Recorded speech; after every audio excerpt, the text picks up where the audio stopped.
రోజుల మౌన ధ్యాన తపోదీక్ష 8వ రోజు ధ్యాన సందేశం. కలియుగములో అవతరించిన మొదటి మహా సిద్ధగురువు బుద్ధ భగవాన్. బుద్ధుడు సాక్షాత్ రుద్రావతారుడు. అందుకే ఇద్దరు ధ్యాన సమాధి ముద్రలో ఉంటారు. కలియుగములో ఏ గురువు చెయ్యని ఆధ్యాత్మిక ప్రభంజనం, విశ్వశాంతి స్థాపనం, సనాతన ధర్మ స్థాపనం చేసిన విశ్వగురువు భగవాన్ బుద్ధుడు. యావత్ ప్రపంచాన్ని ధ్యాన సాధకులుగా, బ్రహ్మజ్ఞానులుగా మార్చి మోక్షాన్ని కోట్లాది మందికి ప్రసాదించిన మహాసిద్ధేశ్వరుడు భగవాన్ బుద్ధుడు.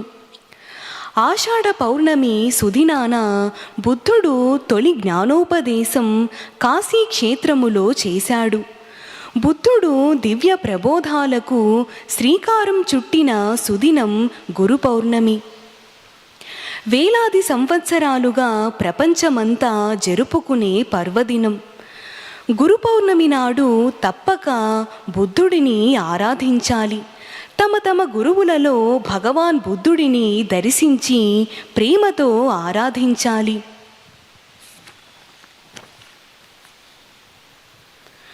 గురు పౌర్ణమి నాడు అజ్ఞానముతో భగవాన్ బుద్ధుడిని ఆరాధించకపోతే అనేక సత్ఫలాలను కోల్పోయినట్లే.